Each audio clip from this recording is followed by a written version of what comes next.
Good morning, 9:07, and it's a big struggle sa aming family ngayon.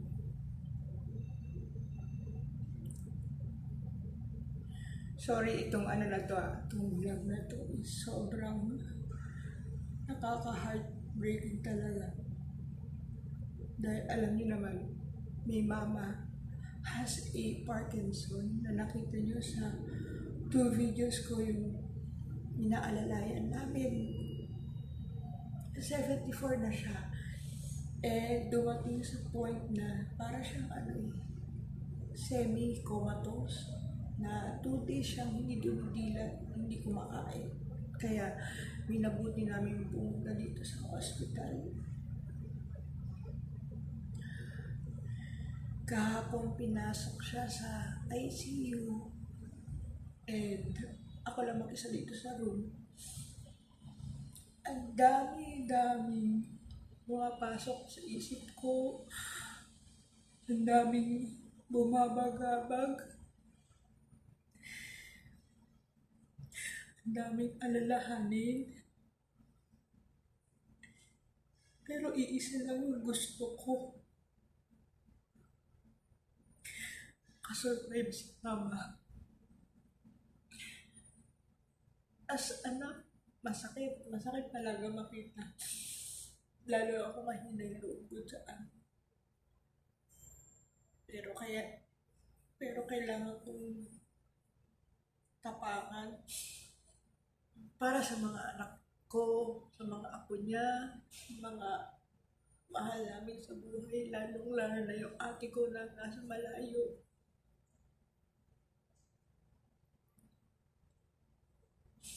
Kasi 3 lang naman kami magkakapatid.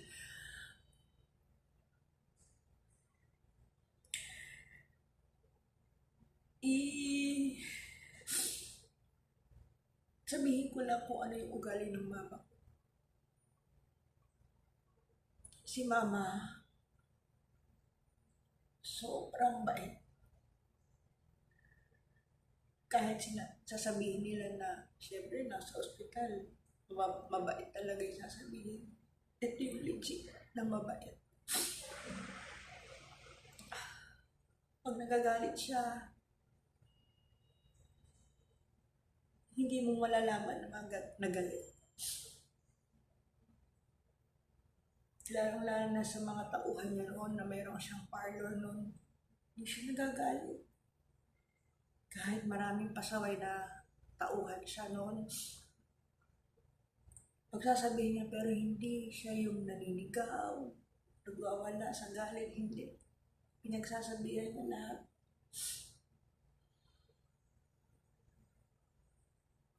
Tapos, sa papa ko, more on papa ko yung laging galit.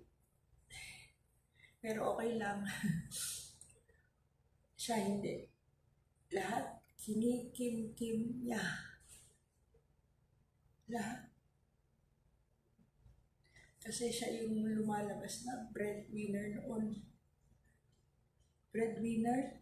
Hindi siya yung nagtrabaho para sa pamilya namin. Natiis niya na mawalay sa amin noon ng ate ko na hindi naman ng ibang bansa. Nasa Pangasinan siya nagtatrabaho sa isang parang Meralco, ganon. Tapos kaming dalawa ng ate ko nasa may kawayan. Kasama papa ko. Papa ko yung nag-aalaga sa amin. Tsaka yung lola ko. Mami, Tita Rose ko na tinatawag namin mami, sila yung nag-aalaga sa amin. Natitiis niya na hindi umuwi para sa kinabukasan namin kasi siya lang yung nagtatrabaho sa amin.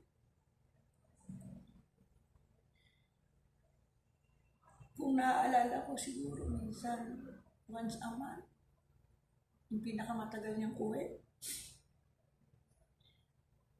Tapos, noon, nag-decide ng mama ko na hindi na magtrabaho. Yun nga, kami ng parlor. Nagpatayo kami ng parlor doon. Doon kami pinag-aral ng high school ng ate ko sa isang private school. Hanggang sa nawala yung parlor. Pero tumagal yung parlor ng maraming taon. Tapos, nagkaroon ng bunso namin na lalaki si Vladdy. Yun, sobrang spoiled nun. As in. Tapos hanggang sa lumipat kami sa bahay ng tita ko kasi yung tita ko nasa Korea. Sila yung nagbabantay sa bahay para maging maayos yung bahay. Sila ng papa ko, kami. Hanggang sa nagkaasawa kami ng ate ko. Hanggang sa umalis yung ate ko. Tapos, hanggang nag-asawa ko, doon kami nagpatayo doon sa gilid ng bahay. Lumabas yung mga apo niya, mga anak ko. Fast forward pa ulit, nawala yung papa ko. Sobrang hirap na hirap ang mama ko noon. Sa kabila ng minsan may problema sa kanila mag-asawa. Pero natural lang yun. Lahat yun, sobrang dinala ni mama. As in, nakayanan niya bilang nanay. Ganun naman din siguro pag nanay ka. Ayaw na ayaw mong ipakita na nahihirapan ka. Ayaw na ayaw mong nakikita may sakit ka. Ayaw na ayaw mong makita nila na may sakit ka, nahihirapan ka. Gusto mo lagi nakikita nila dapat magaan. Na walang problema. Gusto mo magaan lahat ang buhay. Para hindi madamay sa kalungkutan yung mga mahal mo sa buhay. Hanggang sa nagka-problema ako. Siya lang yung nagsabi sa akin, anak kita, hindi kita itatakwil. Sa kabila ng ginawa kong mali at kasalanan, hindi niya talaga ako iniwan.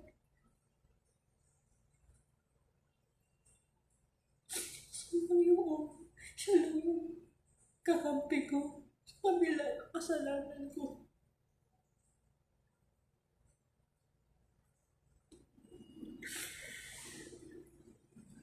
Wala makasakit sa akin. Kasi ito lang yung magagawa kong paraan para samahan siya. Nandito ako ngayon. Sana lumaban siya, kumapit siya. Sinusurrender ko na lahat kay Lord to. As in, sinusurrender ko na kung ano yung plano niya sa mama namin. Pero hanggang sa uli, may lalaban namin.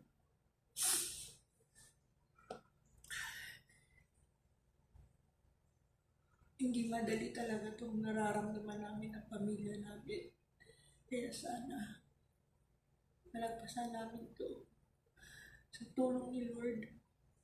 At alam kong diringgin niya lahat ng dasal namin. At alam kong malalagpasan namin ito. Problema na ito. Nasaan pa ng dalilan lang. At hindi tumagal si mama sa ICU. Ngayon, yun lang yung kwento ko at yung story time ko. Na sa panahon ng kadiliman sa buhay, si Lord lang naman talaga yung lalapitan natin. Tatawagin natin. Madalas kasi, hindi natin siya natatawagan pag wala tayong problema, pag magaan ang buhay. Hindi natin siya natatawagan. Hindi natin siya napapasalamatan. Pero bakit? Pag may problema tayo, laging Lord, Lord, Lord tayo. Kaya sa mga tao na may pinagdadaanan, laban lang tayo kahit mahirap. Laban lang.